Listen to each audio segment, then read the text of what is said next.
Bismillahirrahmanirrahim. Assalamualaikum warahmatullahi wabarakatuh. Sahabat Bawaslu dimanapun Anda berada, pada kesempatan bulan yang berbahagia ini, pada Ramadan kali ini, semoga amal ibadah kita diterima atas segala perbuatan di bulan Ramadan kita ini dan aktivitas kita di bulan Ramadan ini. Pada kesempatan hari ini, kami dari Bawaslu Kabupaten Batang dalam rangka Sekolah Advokasi Hukum dan Penguatan Demokrasi dengan tujuan untuk ibadah Ramadan atau biasa kami singkat Syahadah Ramadan sebagai bagian dari program kegiatan bulan Ramadan di Bawaslu Kabupaten Batang ini. Pada kesempatan ini kami akan mengangkat tema yaitu terkait dengan Islam dan demokrasi. Demokrasi, Islam dan demokrasi. Kita sampaikan bahwa yang namanya demokrasi itu merupakan kata sangat populer sekali di kalangan masyarakat. Hampir seluruh lapisan masyarakat mengenal dan memahami dengan baik makna dari demokrasi, karena demokrasi merupakan bagian dari sistem politik pemerintahan yang menurut Abraham Lincoln itu sebagai pemerintahan dari rakyat, oleh rakyat dan untuk rakyat, dan kembali kepada rakyat. Karena demokrasi adalah salah satu konsep yang merupakan konsep dari Barat sebetulnya, antara Islam dan demokrasi.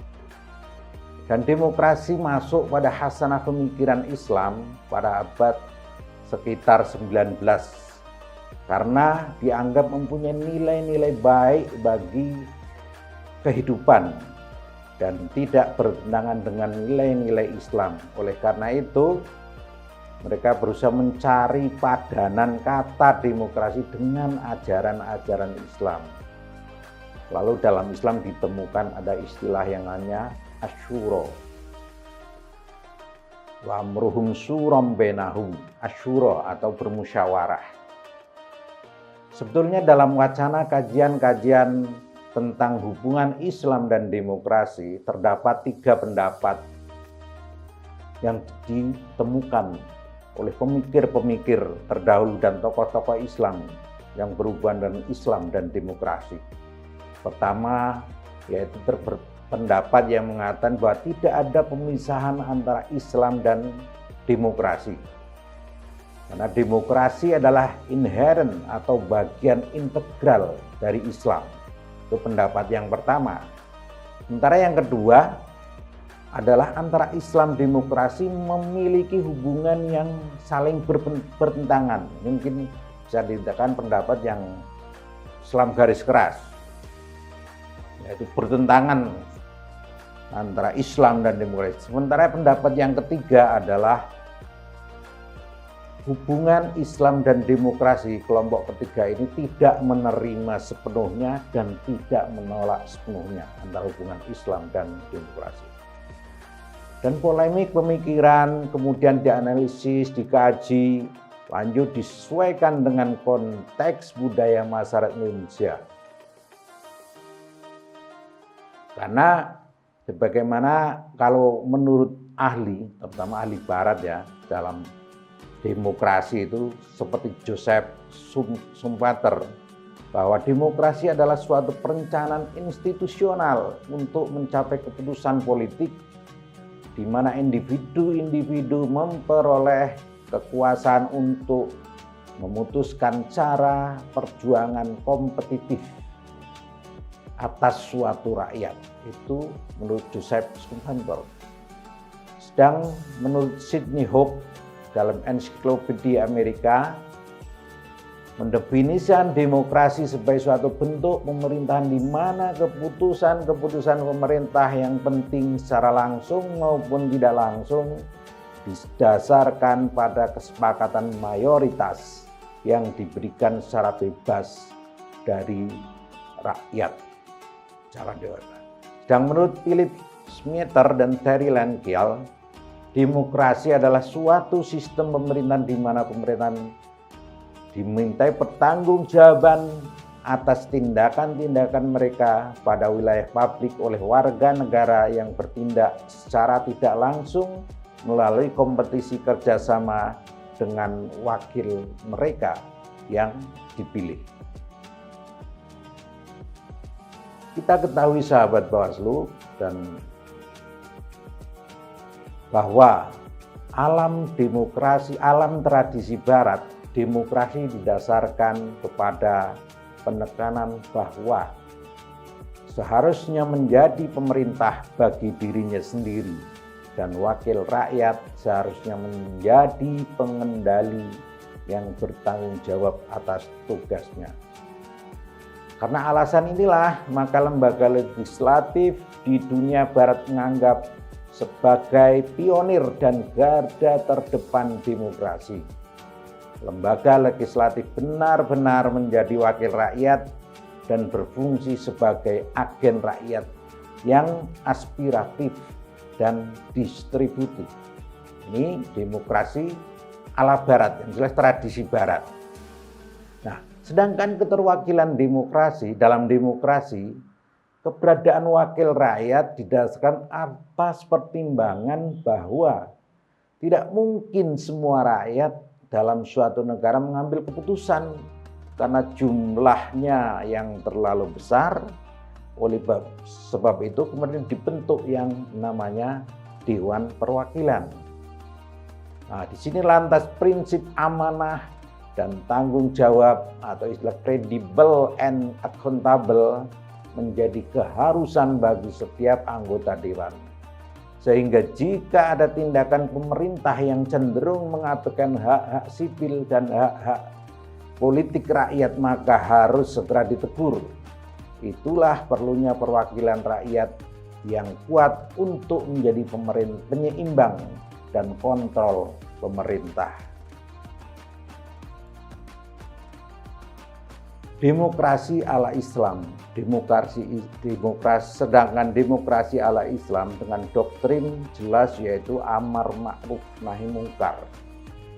Secara normatif sebetulnya agama Islam juga menekankan pentingnya menegakkan amar ma'ruf nahi mungkar bagi semua orang, baik sebagai individu, anggota masyarakat maupun sebagai pemimpin negara. Doktrin tersebut merupakan prinsip Islam yang harus ditegakkan dimanapun dan kapanpun supaya terwujud masyarakat aman dan sejahtera. Sekali lagi, demokrasi ala Islam adanya doktrin amar ma'ruf nahi mungkar. Sedangkan dalam nilai-nilai demokrasi adalah adanya kepercayaan yang diberikan oleh pemerintah kepada rakyat, adanya pertanggungjawaban bagi seorang pemimpin, nilai yang bersifat pokok dan yang bersifat derivatif, adanya kebebasan, persamaan, musyawarah, dan keadilan. Bahwa kebebasan diartikan sebagai kebebasan individu di hadapan kekuasaan negara, dan adanya keseimbangan antara hak-hak individu warga negara dan hak kolektif dari masyarakat. Sahabat Bawaslu, kalau kita perhatikan dalam Al-Quran, demokrasi di dalam Al-Quran ya, tadi alat barat, di dalam Al-Quran sebenarnya terdapat banyak ayat yang terkait dengan prinsip-prinsip utama demokrasi. Di antaranya dalam surat Ali Imran 159 dan surat Asyura tadi yang berbicara tentang musyawarah.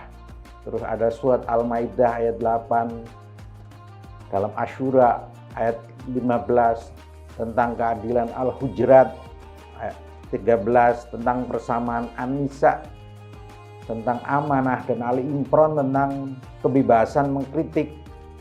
Dalam surat An-Nisa, Asyura tentang kebebasan berpendapat. Itu banyak sekali di dalam Al-Quran terkait dengan padanan dari demokrasi. Sebetulnya kalau dilihat dari demokrasi itu, dengan demokrasi dengan Islam itu ya berbeda, karena demokrasi itu tadi datang dari pergulatan pemikiran manusia. Sementara dalam Islam itu adalah dari wahyu. Kalau dilihat dari latar belakangnya, secara empirik itu memang berbeda antara demokrasi agama dan demokrasi itu berbeda. Agama berasal dari wahyu, sementara demokrasi berasal dari pergumulan pemikiran manusia. Kalau tadi sudah disebutkan sahabat Bawaslu bahwa elemen pokok demokrasi, sebagaimana dalam Al-Quran tadi banyak ayat yang mengitir terkait demokrasi. Elemen pokok dalam demokrasi Islam, elemen pokok demokrasi dalam Islam, sahabatnya, pertama adalah terkait dengan asyura. Asyura itu adalah musyawarah. Karena asyura merupakan prinsip tentang cara pengambilan keputusan yang secara eksplisit ditegaskan dalam Al-Quran. Dengan cara bermusyawarah, misalnya saja disebut dalam Asyura 38,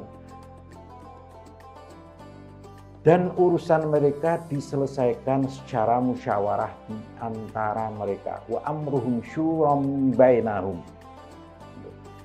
Ini prinsip elemen pertama dalam demokrasi.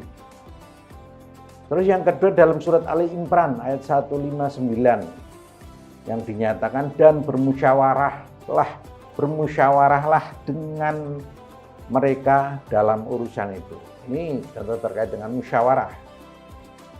Karena dalam praktek kehidupan umat Islam, lembaga yang paling dikenal sebagai pelaksana syuro atau musyawarah, kalau dulu dalam sejarah Islam dikenal adanya yang namanya ahlul halli wal aqdi pada zaman Khulafaur Rasyidin,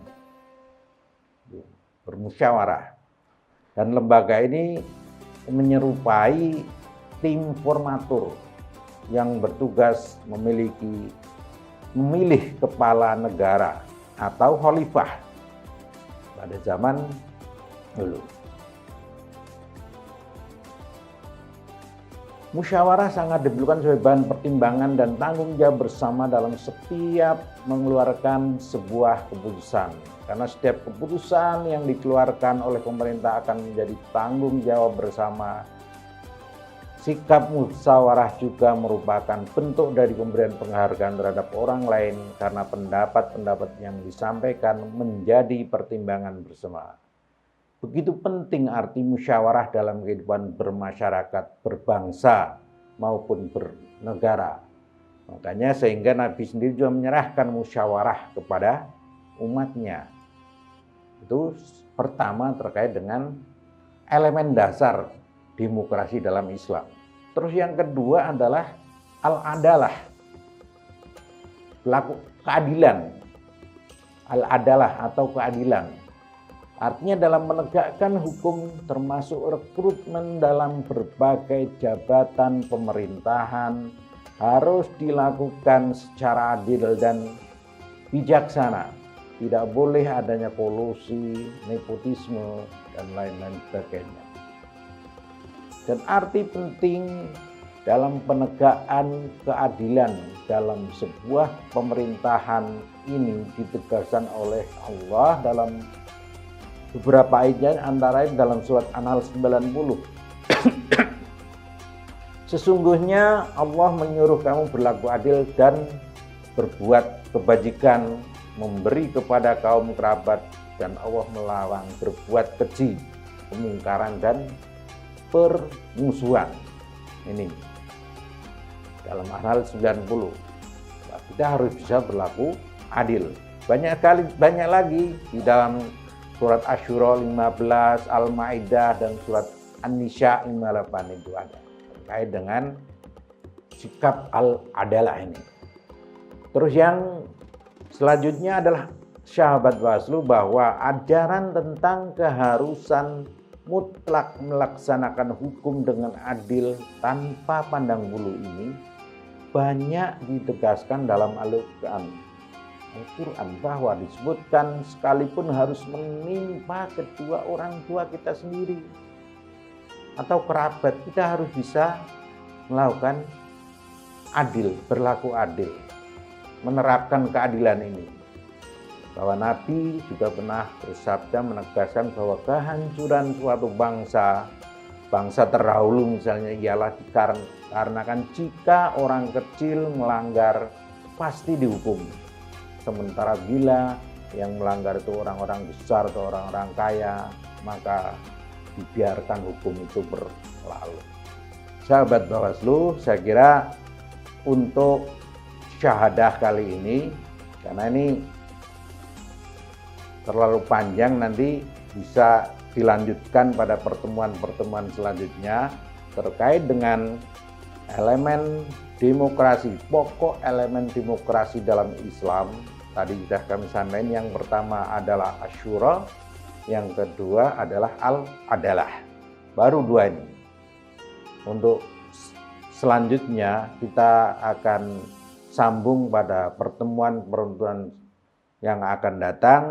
Semoga pada kesempatan ini merupakan bagian dari amal ibadah kita di bulan Ramadan dalam peningkatan dan penguatan sebagai konsolidasi demokrasi yang khususnya di Bawaslu Kabupaten Batang. Sahabat Bawaslu, mungkin pada kesempatan kali ini cukup yang sekian yang dapat kami sampaikan. Kurang lebihnya mohon maaf. Billahi taufiq wal hidayah.